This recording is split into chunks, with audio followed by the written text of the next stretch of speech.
నమస్తే. ప్రస్తుతం లైవ్ లో జాయిన్ అయ్యారు జనసేన పార్టీ రాష్ట్ర అధికార ప్రతినిధి అడ్వకేట్ రజనీ గారు. వారితో మాట్లాడదాం. రజనీ గారు నమస్తే అండి. నమస్తే వాలి గారు. రజనీ గారు, వైఎస్ఆర్ కాంగ్రెస్ పార్టీ నాయకులు కోవూరు మాజీ ఎమ్మెల్యే నల్లపురెడ్డి ప్రసన్న కుమార్ రెడ్డి అసభ్య పదజాలం వాడారు. ప్రశాంత్ రెడ్డి, కోవూరు ప్రస్తుత ఎమ్మెల్యే వేమిరెడ్డి గారి భార్య అయినటువంటి ప్రశాంత్ రెడ్డి గారి మీద ఇష్టం వచ్చినట్టుగా మాట్లాడారు.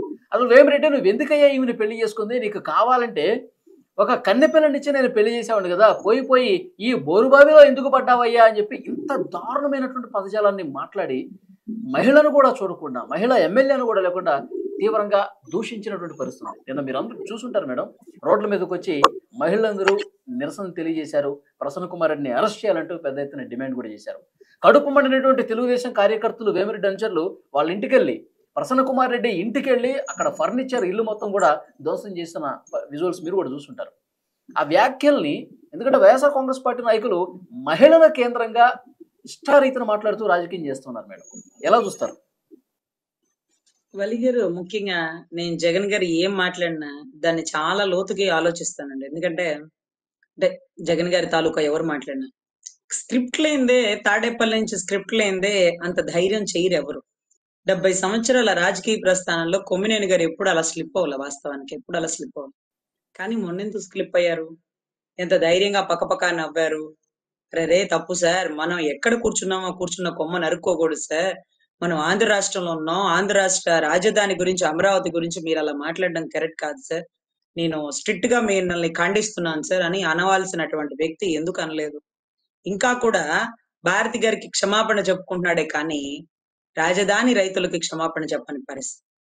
ఎప్పుడు మాట్లాడిన కృష్ణరాజు గారు కూడా అలా మాట్లాడారు. అంటే వీళ్ళందరూ గతంలో ఎప్పుడు మాట్లాడలేదు సార్, వాస్తవానికి ఒప్పుకోవాలి, నిజంగా ఒప్పుకోవాలి, ఎప్పుడు మాట్లాడలేదు.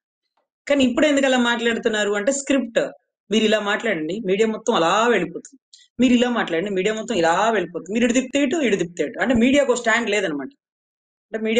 లేదనమాట. అంటే చాలా దారుణం. మొన్నటి దాకా అమరావతి రైతుల గురించి అవమానంగా మాట్లాడారని సాక్షి ఆఫీస్ ముట్టడి చేసిన దృశ్యం, లేకపోతే మహిళా కమిషన్ కి లెటర్ ఇచ్చిన దృశ్యం, లేకపోతే ఆయన అరెస్ట్ చేసిన దృశ్యం, ఆయన మళ్ళీ సుప్రీంకోర్టులో బెయిల్ తెచ్చుకున్న దృశ్యం, చట్టం మా పక్షానే ఉందని వారు చెప్పిన మాట, ఇవన్నీ చూస్తుంటే ఒక 1 వీక్ చక్కగా డైవర్ట్ చేసేసినాడు.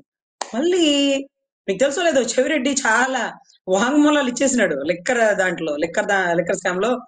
ధనంజయ రెడ్డి గారు, కృష్ణమోహన్ రెడ్డి చాలా స్ట్రాంగ్ గా ఉన్నా సరే చెవిరెడ్డి గారు బాగా ఇరుక్కున్నారు, బాగా ఇరికిచ్చేసారు.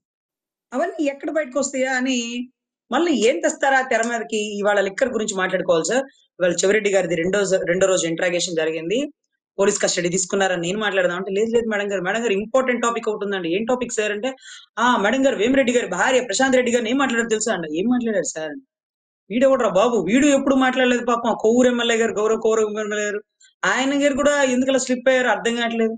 ఇప్పుడంతా ల్యాండ్ ఆర్డర్ ఇష్యూ అవ్వాలన్నమాట. సో ఆ ఇంటి మీద దాన్ని ఖండిస్తున్నారని మళ్ళీ ఎక్కడో నిద్రపోతున్న బెట్టింగ్ లో ఉన్నటువంటి అనిల్ గారు ఆయన బయటకు వచ్చారు, తెర మీదకి వచ్చి మొహాన్ని నీళ్ళు వేసుకొని మళ్ళీ ప్రెస్ మీట్ పెట్టారు. ఊరు మీరు చంపేస్తారా అంటారు.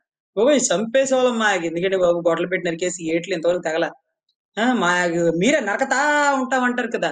ఏదైనా చేసినా మీరు చేయాలి, మాకు అంత టాలెంట్ లేదులేండి. సో ఇటువంటి విషయాల్లో తెర మీదకి ఎందుకు వస్తుంది ఇలాంటి స్క్రిప్ట్లు అంటే డైవర్షన్ పాలిటిక్స్.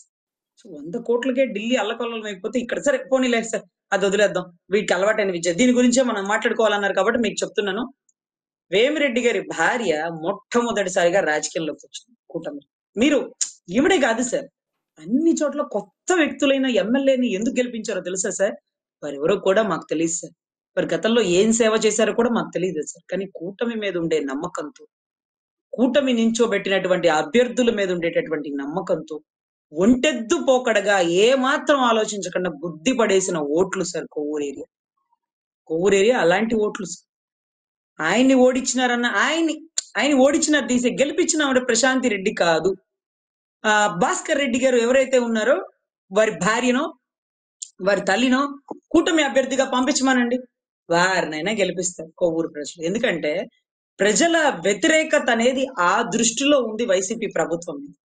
అక్కడ పాపం ప్రశాంత్ రెడ్డి గారే కాదు, ఆయన ఎవరు సార్ తిట్టిన ఆయన? భాస్కర్ రెడ్డినా ప్రసన్న కుమార్ రెడ్డి.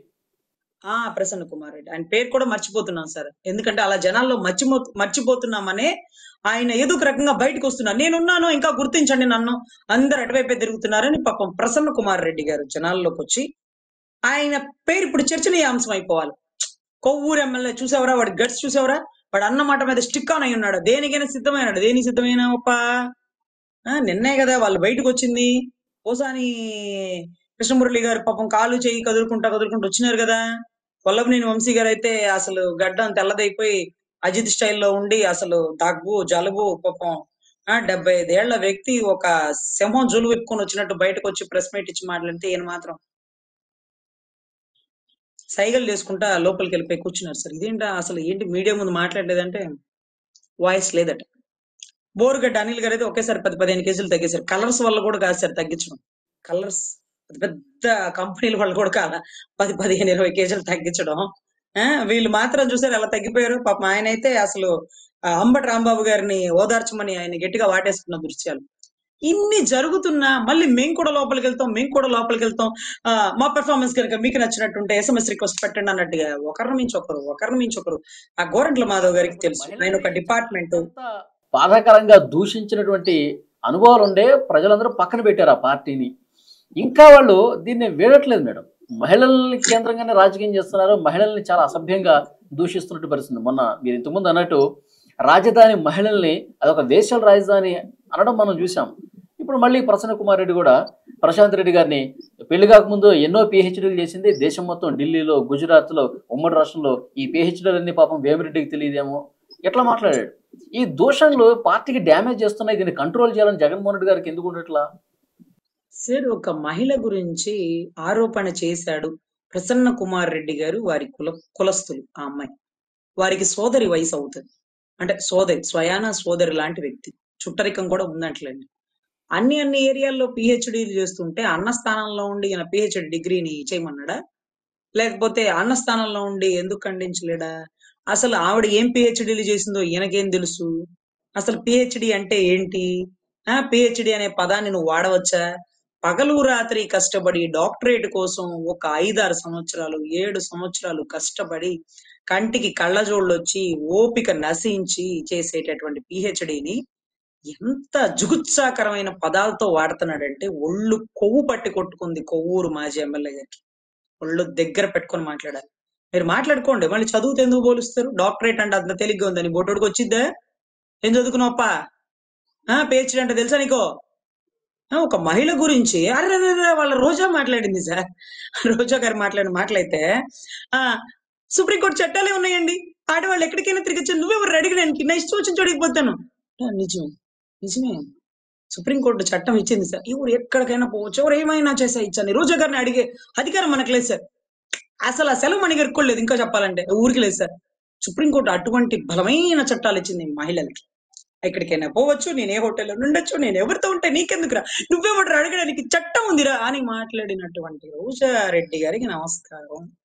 సో ఇటువంటి పరిస్థితుల్లో వేమిరెడ్డి గారికి మీకు ఆస్తులు ఉన్నాయి, మీ ముఖం మీద దిండే చంపేస్తారేమో, మీరు జాగ్రత్తగా ఉండాలా, ఇంకోటి అని ఈయన స్టేట్మెంట్. సో ఇవన్నీ ఎలా ఉన్నాయంటేనండి, ఈ మాటలతో లాండ్ ఆర్డర్ ఇబ్బందికర పరిస్థితులు నెలకొన్నాయి. ఇంకొకటి గుర్తుపెట్టుకోండి వలి గారు, ఇంత బ్యాక్గ్రౌండ్ ఉన్న ఒక మహిళనే ఇలా మాట్లాడినారే, రాజకీయాల్లో ఉంటే ఇలాగే మాట్లాడతారేమో. అంటే మా బోటి మధ్యతరగతి వాళ్ళకి, ఇప్పుడు రాజకీయ బ్యాక్గ్రౌండ్ లేని వారికి ఎందుకులే అబ్బా ఈ బురద రాజకీయాలు, చక్కగా అద్భుతమైన నోబెలిస్ట్ ప్రొఫెషన్ లాంటిది మనది ఉంది, వద్దులే రాజకీయాలు, మీకు ఒక నమస్కారం అని బురద రాజకీయాల్లోంచి బయటకెళ్ళిపోవాలని అనిపించేస్తుంటుంది సార్. చిరంజీవి గారు అల్లటప్పగా రాలేదు సార్, ఈ బురద రాజకీయాలు చూసే మీకు ఒక నమస్కారం అంటూ ఏ పదవులు వస్తానన్నా వద్దులే నా పని నేను చేసుకోను అని అంటుండేవాళ్ళు సార్. సో ఇటువంటి పరిస్థితుల్లో ఇలా చేస్తే తట్టి తీరుకుంది, మరి ఎలా వస్తారు సార్ ముందుకు, బయటకు ఎలా వస్తారు? అంత బ్యాక్గ్రౌండ్ ఉన్న వాళ్ళకి, అంత సపోర్ట్ ఉన్న వాళ్ళకి ఇదిగో ఈ పరిస్థితి పెడితే, చంద్రబాబు గారి భార్య గారిని అసెంబ్లీ సాక్షిగా అన్ని మాటలంటే ఇంకా సాధారణ మహిళలు బయటకు వస్తారా సార్? రాజకీయాల్లోకి స్వేచ్ఛగా రావాలంటే హెల్దీ అట్మాస్ఫియర్ ఉండాలా. మీరు పాలసీ గురించి మాట్లాడి మీరు అంతా తినేశారు. ప్రశాంతి రెడ్డి గారు కొవ్వూరు రోడ్లు వేపిస్తానని ఇంత స్కామ్ చేసేస్తున్నారు, కొండల్లో ఇంత స్కామ్ చేసేస్తున్నారు. మీరు అడగండి, నిలదీయండి, సవాళ్ళు ఇవ్వండి. అంతేకాని మీరు అక్కడ PhDలు చేసినారు, మీరెవరో మాకు తెలియదా, మీ ఆయన ఎలా చనిపోయారు, ఇంకోటి చేస్తే నువ్వు పెట్టు, కేసు పెట్టు, ఎంక్వైరీ చేపించు. అంతేకాని నోటికి ఎంత వస్తే అంత దూల మాటలు మాట్లాడితే ఆ దూల తీరుస్తున్నారుగా ప్రజలు. ఇప్పటికే సగం గ్రాఫ్ పడిపోయింది, ఏదో కొద్ది గొప్ప ఓటింగ్ ఉంది అంటే. సో చాలా దారుణం అలీ గారు. ఇలాంటివి 4 గోడల మధ్య మాట్లాడాలి, ఒక ప్రెస్ మీట్ లో మాట్లాడాల, 10 అసలు ఒక ప్రజా వేదిక మీద మాట్లాడేసి, ఆ ప్రజా వేదిక చూస్తున్న ప్రజలైనా సార్ తప్పులే సార్, మహిళల గురించి మనం అలా మాట్లాడకూడదు, ఆవిడ క్యారెక్టర్ గురించి మాట్లాడకూడదు అని ఒక్క ప్రజానికం ఎందుకు ప్రశ్నించలేదు? ఓహో, ప్రతిపక్షంలో అన్న వారిని మహిళ గురించి అంటున్నారనా? అరే, నీ కళ్ళ ముందు ఆ మహిళ గురించి మాట్లాడితే నువ్వు వెళ్ళిపోయాక మీ ఇంట్లో మహిళల గురించి మాట్లాడ్డా? సొంత చెల్లె పసుపు చీర కట్టుకొని వచ్చింది దేనికోసము, అదేదో మల్లె పూలు పెట్టుకొచ్చింది దేనికోసము అంటారు చూడండి, ఇట్లా పసుపు చీర కట్టుకొచ్చింది దేనికోసము, ఎవరిని ఇంప్రెస్ చేయడానికి, నీది ఒక బతుకు, నీ ఊరికి పుట్టావని పంచి ప్రభాకర్ లాంటి వాళ్ళు మాట్లాడుతుంటే, ఈయన పసుపు చీర ఎందుకు కట్టుకొచ్చింది అని ఈయన మాట్లాడుతుంటే, అంటే వాళ్ళ సోదరికి ఆయనే రెస్పెక్ట్ ఇవ్వండి, ఈయన సోదర సమానురాలైన ప్రసన్న కుమార్ రెడ్డి గారు ఈవిడికి రెస్పెక్ట్ ఇస్తారా అండి? మనం అసలు ఎక్స్పెక్ట్ చేయొచ్చా? ఎవరి నుంచి ఏం ఆశిస్తున్నాం? సముద్రం గుక్కడి మంచినీళ్ళు ఇచ్చిద్దా? ఇలాంటి వాళ్ళ గురించి నీతికి ఆలోచించచ్చా మనం? రావు సార్. సో అందుకనే ప్రజలు ప్రతిపక్షం కూడా ఇవ్వలేదు, ఇంకా నెక్స్ట్ అది కూడా ఇవ్వరండి. యా, చూద్దాం మేడం, ఇప్పటికైనా వాళ్ళు తమ తీరు మార్చుకుంటారో లేదో చూద్దాం. Thank you very much Rajani గారు. నమస్తే.